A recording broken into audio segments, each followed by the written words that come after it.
Head the discussion, we have with us none other than Mr. Dilip Asbe, Managing Director and Chief Executive Officer, National Payments Corporation of India. And joining him on the stage, let me please invite our set of panelists as well. We have with us Amrish Rau, CEO, Pinelabs, Rajan Bajaj, founder and CEO, Slice, Sambhav Jain, founder, Fampay, and Harsh Jain, co-founder and COO, Groww. Can we also grow into a little round of applause? Come on, let's talk about the new age entrepreneurs here representing Naye Bharat Ka Fintech. That's some energy that we're definitely looking forward to. I'd like to hand over the proceedings to Mr. Asbe. Dilip, over to you then. Yeah, this works. Absolutely, sir. So hi guys.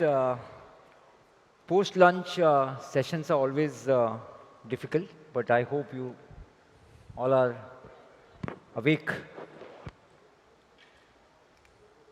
We'll start. So I think we have these great founders. Most of them are unicorns, or some are getting to unicorn, right? So, and variety of age groups, right? Sambhav, you start with your 25. 39. 39. 29. 29. And let's decide our age. Same. Similar. Yeah. Similar. Both of you are teenagers. Trying to be. So, you know what, let's start our panel and starting with you, Amrish, and maybe all of you can chip in. What makes you believe or what makes you bet on India? And at the same time, what makes you nervous? Yeah. So Dilip, as you know, we've been at this whole fintech wheel for so many years. And for the first time, we have a situation where the Prime Minister of India is ready to be the brand ambassador for fintech and for payments. I think that has not happened anywhere in the world where you don't have a movie star promoting an industry. You have literally the Prime Minister, promoting the industry. So I think government support right now is very good. So that's point number one. I think point number two is we are in a very unique market where infrastructure is being developed by government-like bodies. So I'm not saying by the government or RBI or NPCI, which are three different kinds of entities.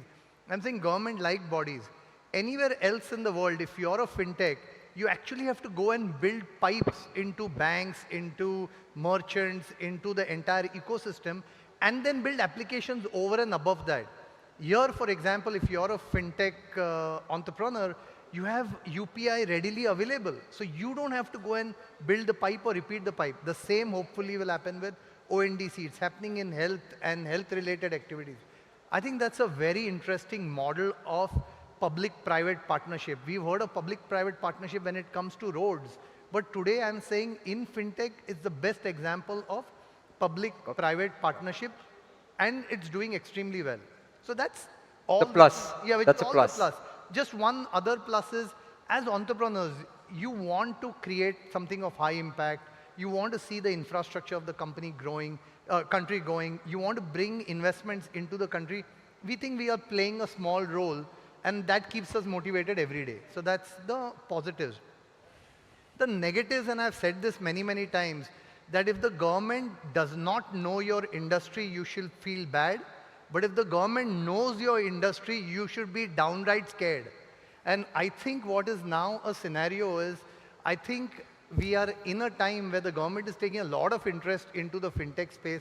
Sometimes it can be good, but sometimes it can also be a little bit difficult. And I think we will go through some of those difficult years for the next 2-3 years' time as course correction happens. Correct. Okay. Last point. Per capita income. I don't think so the per capita income is growing at the rate that we founders would like to see. We have very small role to play in that.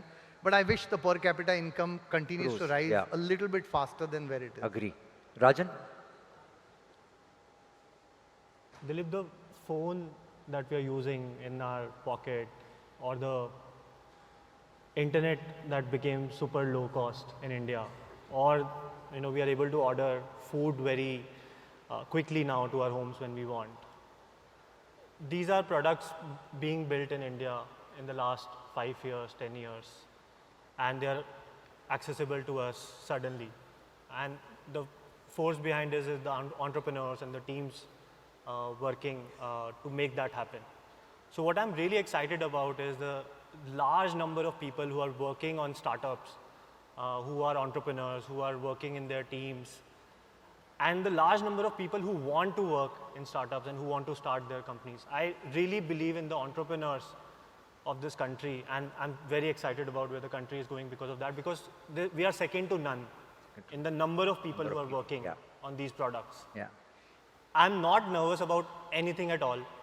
I feel that we all are super lucky to be living in this time. This time, absolutely. This age, at what we are doing. Only thing, if I have to add, if something we can improve upon is collaborative working. Like if a Pinelabs does something, or a Groww builds a great feature, or Fampay does that, I really feel proud that, okay, this experience has been built in the country. Now, maybe we can also build that by getting inspired from them, or many customers will come in and use those features, and they will eventually use our products also. Agree. I think that can be a bit more. I think NPCI also can play a role in the collaboration. NPCI is the mother of everything that we could have expected. No, I didn't tell him to say that. No? So, Sambhav, from your side, what do you think? Plus, what makes you nervous? Everything that Amrish and Rajan have said, but in addition to that, what makes me bet on India is, of course, we are a growing economy, and all the progress and growth we have seen in the last few years has been incredible. Especially the opportunities and how the ecosystem has grown to support young entrepreneurs like us. Like we just started when we had just graduated, and we were trying to build a fintech, which is, of course, building a very serious business. And the ecosystem was very supportive, whether we approached the banks, or I remember it was just, I was just 2 months out of college, and me and Kush approached you, and you spared 1 hour just to spend time on understanding what we were building. So the kind of ecosystem that we have created is what really makes me bet on India. If I have to talk about what I'm nervous about for India's future, like there's actually nothing, because we are the ones who are building it. Okay. Harsh? So let me give a little, maybe more consumer perspectives. What I think, why I would bet on India is like, today if you see there are like 300 million middle class people right now, and the pace at which they're growing, there'll be probably, next 5 to 10 years, 500, 600 million. And if you look at traditionally, we've been very, very good. Like for ages, we have done just one part of the financial ecosystem, saving. So inherently, we are good savers, right? We've been saving. Indians are known for that. And now what the last 5 years we are seeing, 5-7 years, is the trend of investing, whether it's a card or UPI, you've seen like 200, 300 million people, or it's investing, or it's borrowing. So many more things now started happening, but still the penetration is very low. So I would bet on India, everything. I came from US, and now I'm in India, and I would really love to build more and more products. But I think that's one thing which will keep on going for another 20, 30 years, where we'll continue to see the level of growth which is not seen in any country, because there's just a lot of people who have a lot more things to explore and engage with. What makes you nervous? Nervous, I think, on the contrary, in the last 10, 12 years, we have seen only the rosy picture. Nobody has seen the real, downside, whether it's about the market or is there any fraud or anything, that can go a massive scale. If you look at like 50, 60 years, and if you look at maybe 100, 200 years of history of the, say, developed economies like United States and all, there are a lot of cycles, and every cycle puts you back or slows you down for 5, 10 years. Fortunately, we haven't seen, and the optimism is that we will not see, because of so many factors and being at the right time with the right product. But that's something that can happen anytime. We will never. Understood. Thanks, Harsh.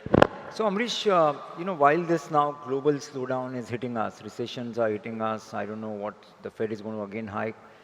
So how do you see India? You are at the touch points of the large organized retail, even unorganized retail now. We see Pinelabs there. So you know exactly what's happening now. So how do you see the trend now? Festive season is starting. So Dilip, one of the things is that we walk the street a lot. So we actually go into the small streets of the country, understand what is happening. Two very interesting trends.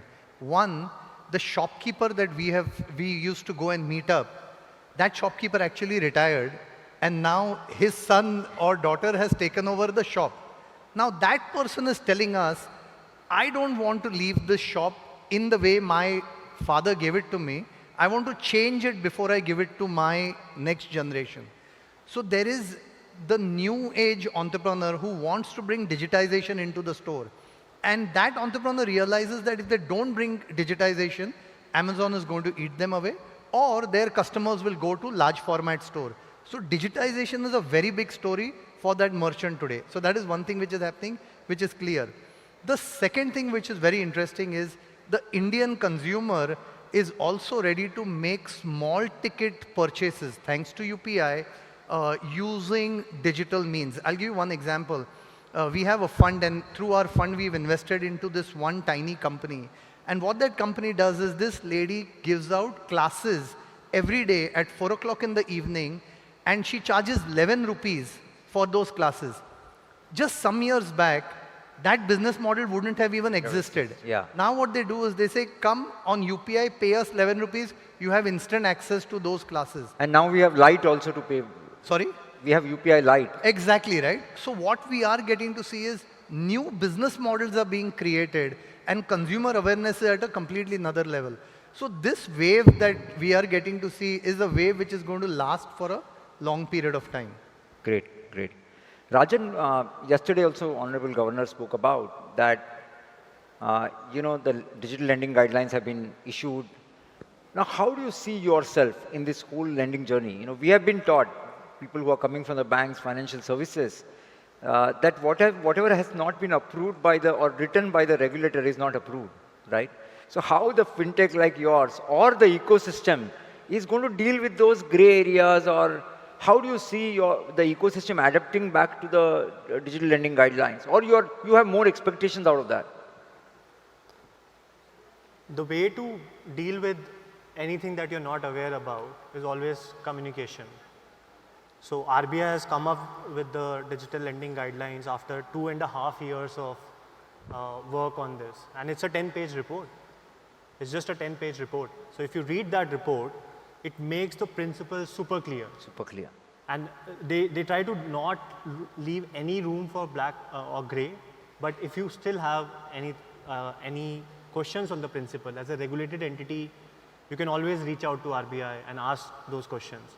As an unregulated entity, you can now reach out to the fintech department, which has recently been made, or RBI Edge, and you can ask the questions and resolve any gray areas for yourself. So they are very approachable now, and this is what I think last 10 years almost, regulators have been super approachable. That's what industry really appreciates. Sambhav, when you look at, you're servicing the millennials. Now, how are they different from the others? So just a small correction there. We are serving the Gen Zs and not millennials. And so We are still millennials, so we have still not followed up next year. So after a few years, you lose the difference. Yeah. So how millennials are defined are anyone who's born in the period of 1995 to 2013, they're Gen Zs. So what do they do differently? Actually, they do, like, everything that they do is very different. Very different. Because they haven't seen a world without internet, right? So they wouldn't be able to relate to things like there were landline phones, or there were times where you had to spend 1 paisa per message, or there was, the telecom was so different. They've been using WhatsApp since they're born. They've been seeing products like Netflix, YouTube, right? So the kind of expectations they have from the products is also very different. I'll share a small story. So one of our team member has a 3-year-old kid, and they were flying off to somewhere. So the 3-year-old kid in the flight just took out the magazine, and the kid opened the magazine, and the kid was trying to pinch the image to zoom it in, right? So because they have been seeing these products, so the kind of expectations are very different. And if you see Gen Zs, the majority of the Gen Zs today are below 18. And the question we need to ask is, when we are talking about financial inclusion, 40%, close to 40% of India's population today is below 18, right? So it's more than 450 million minors in India, and every year millions of kids will get their first smartphone. Are we doing enough? Like, we are focusing on, of course, people are doing their part on financial inclusion for rural audience, for women audience, for SMEs. And we are trying to do our part on making financial inclusion possible for the minors who don't get access to digital payments. Like, kids are still dependent on asking their parents' card. They don't have access to UPI because majority of them don't have bank accounts. So they can't link their UPI to their phone. So they borrow their parents' phone to do a transaction. They borrow cash. They run for OTPs to their parent if they're using their parents' card. If you look at kids, like, kids are actually CTOs of the households, right? Even my father today calls me up to book a train ticket or a flight ticket. So even in these households, like, the parents are intimidated by technology for that sense. They ask their kids to order something on Flipkart, to order food, to order grocery. And so that's how we are focusing on this TG, which no one else is focusing on. Yeah, very similar, Amrish, right? Familiar. And Yeah. so Harsh, now when you look at the, you look at the investments as your primary focus, how do you see the growth coming up? Now we see more people are applying to IPOs, more investments into the primary and secondary market both. How do you see the tier 1, tier 2 and above is looking at this whole investments into mutual funds, stock market? How is the story panning out? Gold? So, pre-pandemic, right? So we had almost 2 crore people investing in mutual funds, and today there are 3.5 million. So there's been a growth of, say, 20-25%. If you look at stocks, there were 1 crore, now there are 4 crore. Right? Within the 3 years, it's a 300% increase of the number of people who are actively transacting in any of the capital market products. So overall, the way things are happening is a lot more awareness, a lot more need, a lot more hunger for people to participate and for people to actually put some of part of the savings in one of these investment products. And that trend is largely driven from the tier 2, tier 3 cities. Traditionally, again, if you look back, these products were all available out there, but there was no access to it, whether it's from the content side or it's about the payment side. It's from the activation, verification side. So all these Aadhaar, UPI, and these products have kind of made it so simple for and even Geo, YouTube, all these things have played significant roles. And we would have, in a small way. We keep thanking Mukesh Bhai for Geo, including absolutely. This, including this. No, actually, so literally now there is no difference whether you are, their tier 2, tier 3 concept is gone. Now, it doesn't matter where you're sitting in BKC here, tier 1 locality. But you see a lot of access transactions from the Bharat. Absolutely. Actually, see, the way to look at it is, so for example, I'll give you some data points. So we are probably doing 30-40% of the market in terms of these both mutual funds and stocks, and our around 75% is coming from beyond metro, beyond tier 1. So tier 2, tier 3 and beyond cities is almost 70%. And that's happening because it is no difference between them and here.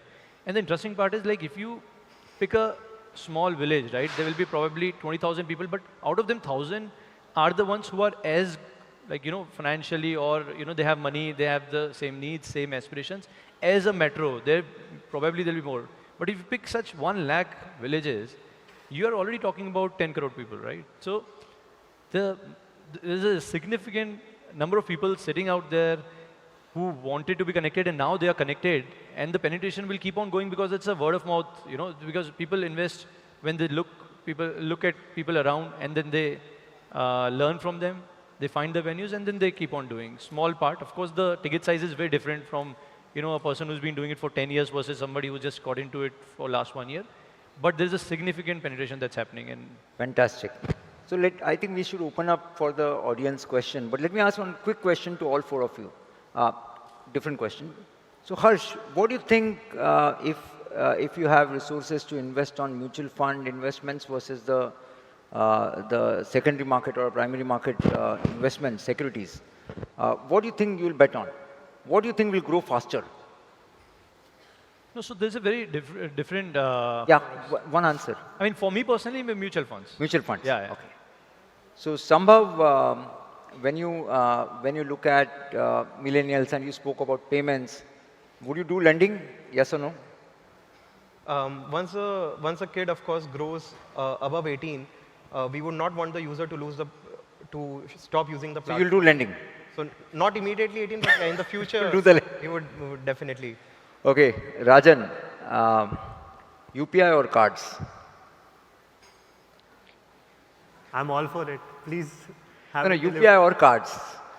If you have to bet money on one side, Yeah, UPI on Rupee cards. UPI and RuPay cards. Thank you. So, and Amrish, I think Swapnindu, we just met Swapnindu outside. So GFF or SFF? Arey, GFF. Obviously GFF. And Yes. I'll give a longer answer on that one, right? I think, see, GFF is still the emerging product. Indian fintech is still emerging. Honestly, this group which all of you guys have managed to pull together, this is the community which will make fintech big in India and take it global. We are just starting. We have so much work to do right now that this almost will become the first stage from where this entire community can grow. So GFF for sure. Thank you. And yesterday I was talking to Naveen and Gaurav. Swapnendu hai nahi The na? Swapnindu guy is gone. I've ensured that. So yesterday I was talking to Naveen and Gaurav, and they both said that GFF has all buyers. In SFF and Money 2020, they're all sellers. Right, that's a great. Okay, let's go to the audience questions. If somebody can help on mics. Yes. Please introduce yourself and. Oh, okay, he's taking up. Sorry for that. Hi, my name is Subhranshu. My question is for Mr. Dilip, sir. For them. Okay, no, it's for you basically. No, I'm the moderator.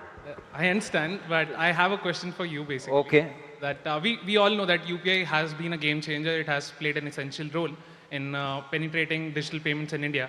But there are certain areas where I, as a user, is not allowed to use UPI. Like, for example, I'm an investor in virtual digital assets. But none of the players right now in India allow UPI payments.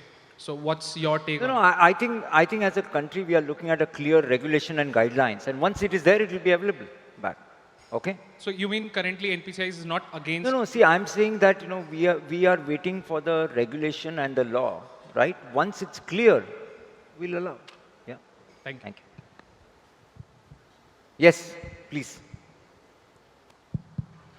Hello, Anthony here, this side, Dilip. Okay, here. Yes. Yes, Anthony. Hi, from DBS. A Yes. question to the panel member. Someone spoke about Gen Z, right? The generation what we are talking about. That generation doesn't want to commit on anything. Let it be home, buying a home or getting married itself.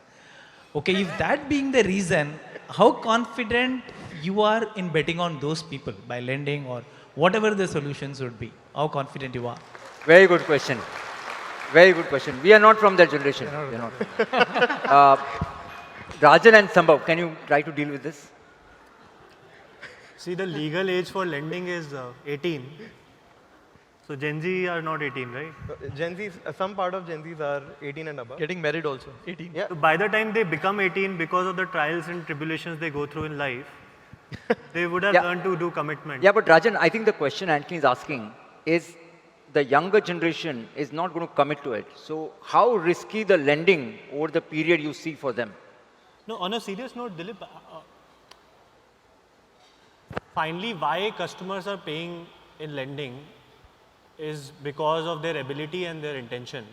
So in case it's unsecured lending, people know, especially youngsters more than anything, that there is a credit bureau score that they have and they don't want to mess around with it.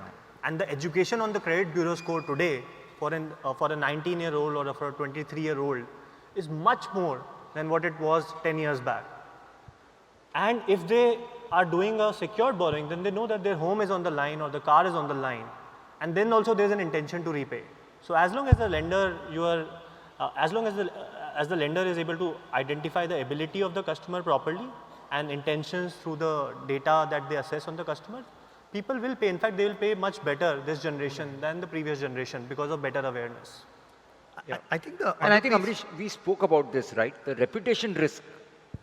What is the value or price of that reputation risk? I think younger generation understands this. That's my assessment as well. See, younger generation understands it clearly.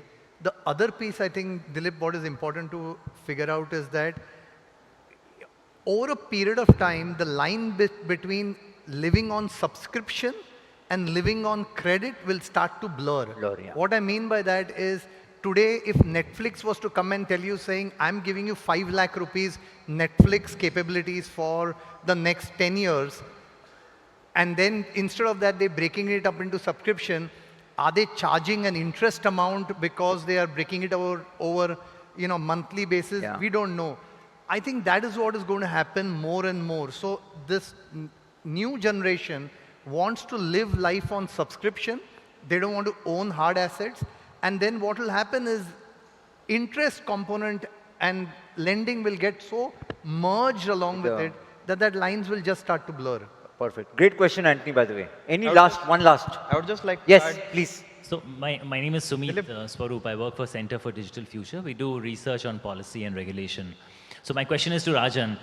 Niti Aayog had recently come out with this paper where they were advocating licenses for digital banks at 20 crores. So if you were to go down that path and get a license, how difficult or easy would it be? Have you thought about that? What would your process be to get a license and do that? So he's asking you whether you're going to leave now and go to RBI to apply for that license. Rajan, bata do. So look, today the way to become a bank in India is either through becoming an NBFC first, waiting for 5 years and then becoming a small finance bank, or then waiting, if you're a small finance bank already, then you wait for 5 years and then apply for a universal bank, and based on multiple criteria in both the cases, you may or may not be eligible to run that. It's one of the most difficult licenses to get in India. And there's a reason for that, because customers' money is being used for other purposes, like lending, which puts it at risk. And we've seen in some cases that has not gone well in the country. So till the time the regulation changes on that, there's no question of applying for a different kind of licenses. Today, India has just these 2 type of banking licenses or a payments bank license, but there you can't use the deposits. And you have to play with the rules that the country has, right? You can't ask a team of footballers from Europe to come and play, and these are professional footballers, to come and play cricket in India, because the rules are very different and they'll fumble at that. India has these set of rules. That's the way to get a bank in India. Unless those rules change, there's no point in having this discussion. And I think RBI has made the stance very clear, at least for now, on the digital banking license recently. Okay. So now let's, I am going to come back. Amrish, now let's move to the next part. When you look, and you are like a veteran in acquiring, yesterday Parag was here, and Parag is like the last word now on credit cards. You are the last word on acquiring. What is the next stage of acquiring? In China, we see those LCDs with a very fancy QR codes. When do you think that we will move back to a little bit fun on acquiring? While Paytm did the soundbox, which is very interesting, but why are we not seeing that much of a variations back on the acquiring side? What do you think is the next? So I think, Dilip, there are 2 or 3 things which I feel will become more exciting, right? One, just as a statistic, what I can tell you is the number of devices at the checkout location for merchants in the last 3 years have gone up 60%. And that is because what is happening is at the checkout, in the store, the merchant might have a Zomato ordering environment out there, or might be watching an Hotstar related service out there. There is payments transaction happening, invoicing, everything is going to happen. So I think one big trend which we are getting to see is commerce plus entertainment plus payment in a small merchant location is all coming together. Like, real conversation was, we are actually launching a slightly bigger device. Okay. And one of the things that we got to hear from the merchant community is Hotstar app chahiye uske upar. So this is a payment device, but they want Hotstar on that payment device. And we are saying, okay, we've got to figure that out because a small merchant is wanting that. So that's one thing which we are seeing, that these three things coming together. So the bigger device is same Android story? Same Android with all the same security elements in it. But people want to do more and not just have a device only for payments. Okay. So that's one trend that we are getting to see. I think, Dilip, the second thing, the first thing what you talked about in terms of Soundbox, according to me, Soundbox is an interim journey. One of the reasons why we've not gone to Soundbox is when stickers came in, Pinelabs never went into it because I felt there was no moat associated to the sticker business. किसी और ने आके sticker लगा दिया, UPI handle connect कर दिया, bank account, you're finished in that. Soundbox, what you're saying is I get to hear saying 200 रुपए का transaction हो गया. Auntie says आपका 200 रुपया आ गया. But now what the merchant will ask is, I also want a visual confirmation. And then you're sitting saying, but the POS does give you visual confirmation. POS does give you a sound. No, but why can't we make that, you know, the LED, LCD screens, whose border is red, you scan and pay, it becomes green, something like that. Very simple. And if you actually walk in that hall just now, there are devices which are doing all these things also. Okay. So what I'm saying is the final device will look very similar to the whole Android device, even with the QR there. So that's one. And I actually, again, think that's not the last stage. You and I, we discussed this a lot. But for example, if you looked at what's happened in China is, as merchants have continued to grow, the transaction has completely reversed, where you have consumer displaying the QR and merchant then pulling money from their UPI wallet. I do think over the next 5 to 7 years, that will come to India also. So I think we're in the middle part of But the journey. China happened because of the regulation. The reverse flow happened at above certain value. And merchants will also, see what is merchant? Merchant is demanding a sound and a visual confirmation because he wants to run his business better. Now what he's saying is, let me pull the money which I really need to pull. And that's what has happened in China. So I think over the next 5, 7 years, the transactions will get flipped. And you know, again, this is maybe all beautiful thinking because we love what we do. We keep innovating. You love your investors also. Huh? Investors and evaluations also. That's a byproduct. Never focus on that. Narayan Murthy told us that one. Okay. So Rajan, I read in the newspaper that you are applying for TPAP, you wanting to become a TPAP in UPI. So how do you see this data story planning out? Everybody says that we are data rich now, and now we need to become a credit rich. How do you see that the journey to credit rich is aided by data rich? What has worked for Slice is not that we have been able to give credit to a lot of customers. What has really worked for us is that we have been able to create an experience for them that they love to use us for payments. And because of that, they come to us for credit as well. Let me give you an analogy with offline and online. In offline world, where you don't have some of the data, the real thing is location. If your location is prominent, if the real estate is good, people want to go to you.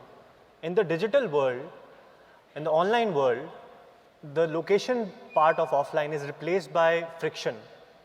So if your product has friction, people don't want anything to do with you. If your product doesn't have friction, they want to do all the great things that you can imagine. They want to tell about you to their friends. They want to come to you without getting any referral money.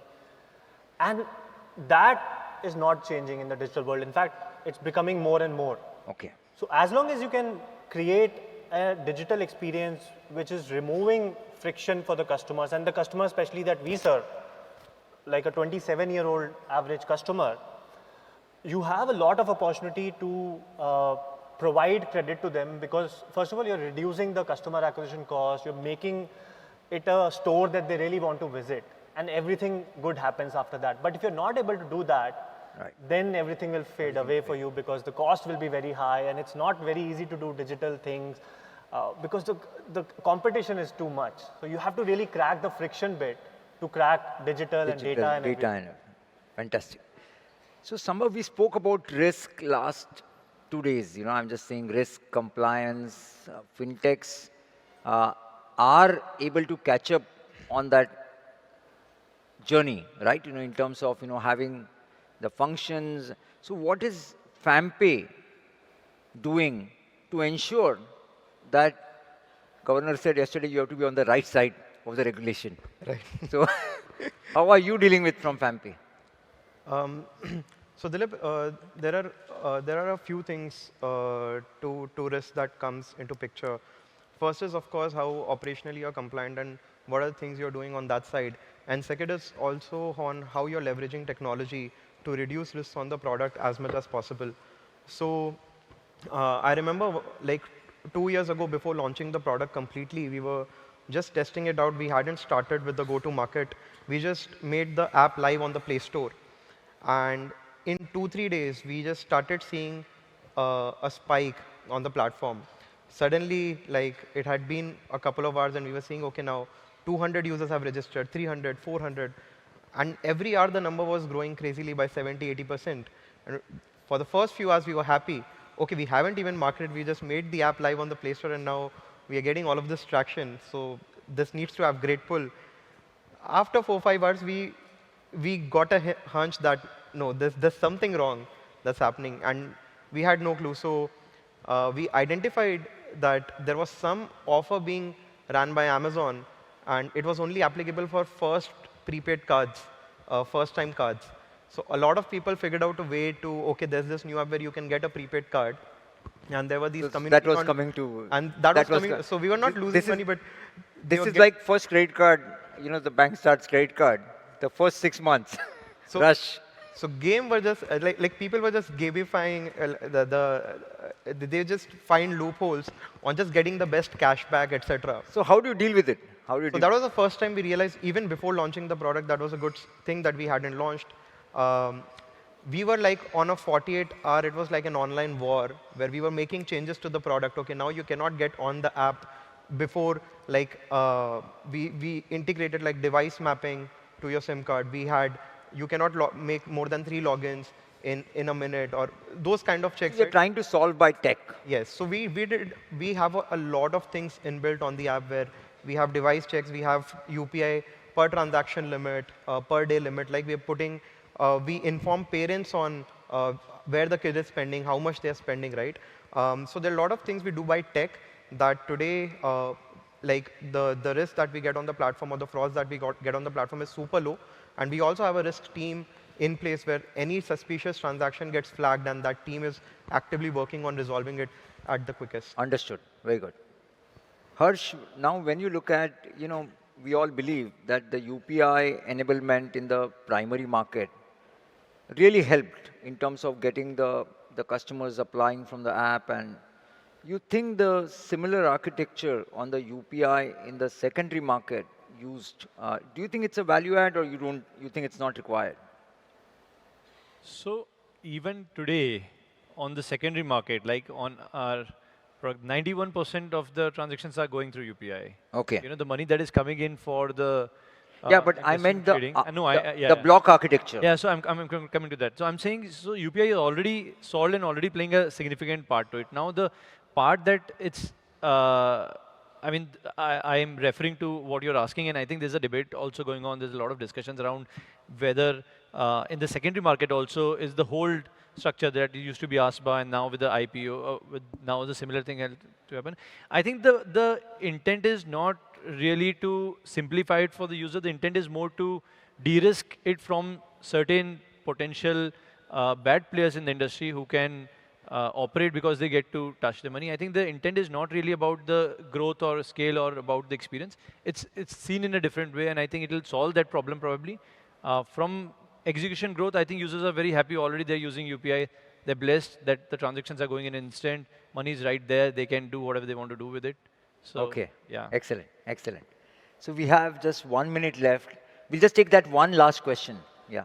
Yeah. Hi, good afternoon, everyone. So I've got a typical question. Yourself? Yeah, myself, Dharmang Shah from SBI Mutual Fund. So I have a typical question for Harsh. Maybe, later on anyone from the panel can respond. So today, a lot of things are happening, right? We've got 45 plus asset management companies. We've got 15 odd insurance companies. Everything is happening on a manufacturing side or the front end of the side. But if you'll see the back end of it, so we have only 2 RNTs in terms of mutual fund. And plus, you will see now the whole regulation of dematerialization of all life insurance Yeah, policies what's the coming. question?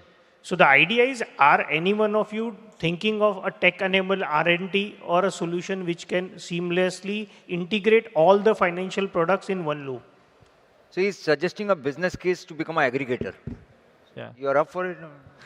So no, we've been working with a lot of companies and actually working on the same solution. I think a digital RTA or an aggregated RTA. In fact, regulators are also come up with API-based services from this RTA so that somebody can build a aggregated experience. And between the regulators also, I think there are a lot of discussions happening on, right from account aggregator to different infrastructure, even CKYC. All these infrastructures are in a way that is centralizing and removing the barrier the most backend infrastructure might have on the customer experience. So yes, there Okay. is a lot of development, yeah. Guys, I think we are time up. One last thing. When is the IPO date? Soon, soon, Soon. soon, soon, soon. Soon? 4 years? 4 years, okay. Better? We are too far in our journey. Too far. Yeah. So you'll keep on playing on the private markets and Yeah, for the For the foreseeable foreseeable future, yes. Harsh? Haven't thought, we are profitable. So Haven't we thought. don't need, yeah. So thank you guys. I think it has been a, sorry, you want to say? Dilip, on behalf of all of us who are in the fintech space, I want to thank you for being so accessible. Thank you for what you have built. Nalin, Praveena, you have built a fantastic fintech in India. Really appreciate all that you do. Thank you so much. Thank you. Thank you. Guys. Thanks.